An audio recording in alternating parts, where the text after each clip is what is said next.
జిల్లాలోని ఇప్పుడు చూడబోతున్న ఈ ఆలయం భక్తుల పాలిట కొంగు బంగారంగా విరాజిల్లుతోంది. ఇలాంటి ఆలయం ఈ ప్రపంచంలోనే లేదు. ఇదెన్నో రహస్యాల నిలయం. ఒక్క మాటలో చెప్పాలంటే అదే నిర్మల్ జిల్లాలో ఉన్న కదిలి పాపహరేశ్వర ఆలయం. అతి ప్రాచీన మహాద్భుతం. జీవితంలో ఎవ్వరూ ఎప్పుడూ చూసుండరు ఇలాంటి మహత్యం. ఎన్నో మహిమలు గల దివ్య క్షేత్రం కదిలి పాపహరేశ్వర ఆలయం. భోళాశంకరుడు స్వయంగా కదిలి వచ్చిన క్షేత్రం నిర్మల్ జిల్లాలోని కదిలి పాపహరేశ్వర ఆలయం.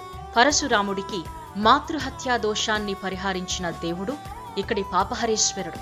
తనను నమ్మి కొలిచిన భక్తుల పాపాలను తొలగిస్తాడు అన్నది ఇక్కడ ప్రతీతి. ఈ ఆలయానికి విశిష్టమైన స్థల పురాణముంది. జమదగ్ని మహర్షి 5వ కుమారుడైన పరశురాముడు తండ్రి ఆదేశం మేరకు కన్నతల్లి రేణుకామాత తలను తెగనరికాడు. ఆ తర్వాత మాతృహత్యా పాతకానికి ఒడిగట్టిన అపరాధం నుంచి విముక్తిని కోరుతూ పరమశివుడి కోసం ఘోర తపస్సు చేశాడు. ఇందులో భాగంగానే దేశంలోని వివిధ ప్రదేశాల్లో 32 శివలింగాలను ప్రతిష్ఠించి పూజిస్తాను అని తనకు పాప విమోచనం కలిగించాలని శివుడిని వేడుకున్నాడు.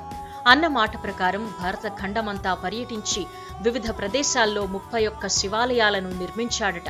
అటు నుంచి దక్షిణ దిశగా బయలుదేరిన పరశురాముడు గోదావరి తీర ప్రాంతమైన ప్రస్తుత నిర్మల్ జిల్లా దిలావర్పూర్ మండల కేంద్రానికి చేరాడు. ఇక్కడే తన తల్లి రేణుకా ఎల్లమ్మని ప్రతిష్ఠించి పూజించాడు. అనంతరం దిలావర్పూర్ నుంచి 7 కిలోమీటర్ల దూరంలో గల ఎత్తైన కొండలను దాటుకుని వెళ్లి దట్టమైన అడవుల నడుమ లోయలాంటి ప్రదేశంలో తపస్సుకు ఉపక్రమించాడు. నల్లని రాళ్ల మీదుగా పారుతోన్న సెలయేరు, వేడి, పాల వంటి నీళ్లతో కూడిన సప్త గుండాలతో ఉన్న ఈ ప్రాంతం ఆయన్ను అమితంగా ఆకట్టుకుంది. అలా అమ్మవారి గుడికి ఉత్తర దిశలో ఉన్న లోయల్లో 32వ శివలింగాన్ని ఏర్పాటు చేశాడు. పాపహరేశ్వర స్వామి వారి వెనుక భాగంలో పార్వతీదేవి అన్నపూర్ణగా కొలువై పూజలందుకుంటోంది.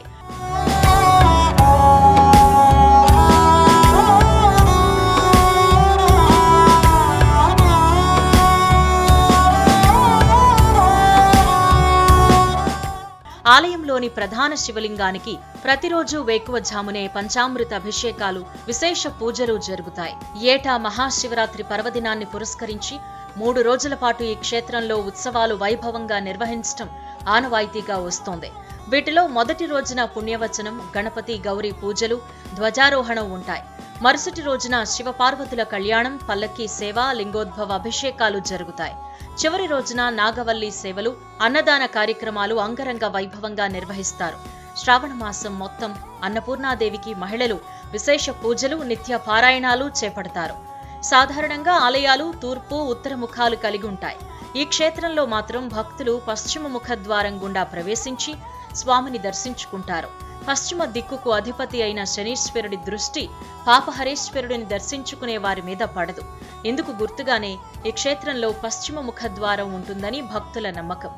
యాగంటిలోని నందీశ్వరుడు ప్రతి సంవత్సరం పెరిగిన రోజున కదిలి రంక వేస్తాడని, ఆనందీశ్వరుడి చెవి నుంచి శ్వాస సంబంధ ధ్వని వినిపిస్తుందని స్థానికులు చెబుతారు. ఆలయానికి అభిముఖంగా సప్త ఋషుల ధ్యాన మందిరం ఉంది. అందులో 7 అర్లను నిర్మించారు. ఆలయ నిర్మాణ సమయంలో ఇక్కడికొచ్చిన ఋషులు ఈ అరల్లో ధ్యానం చేయడం వల్ల దీనికా పేరొచ్చింది. అయితే ప్రతి అమావాస్య, పౌర్ణమి రోజుల్లో ఆ అరల్లో నుంచి జేగంటల ధ్వనులు, భజనలు చేస్తున్న శబ్దాలొస్తాయని భక్తుల విశ్వాసం. ఆలయ ప్రాంగణం చుట్టూ ఋషిగుండం, జీడిగుండాలు, ఊరే నీటి గుండాలు, అత్తాకోడళ్ల గుండాలు, ఇలా అనేక చిన్న నీటి గుండాలున్నాయి. వీటిలో ఋషిగుండం ప్రధానమైంది. అన్ని కాలాల్లోనూ నీటి మట్టం ఒకేలా ఉండడం దీని ప్రత్యేకత. ఈ ఆలయంలో ప్రతి ఏటా మహాశివరాత్రి వేడుకలు అంగరంగ వైభవంగా జరుగుతాయి. మనోహర ప్రకృతి అందాల నడుమ మహోన్నత భక్తి సామ్రాజ్యంగా ఈ ఆలయం అలరారుతోంది.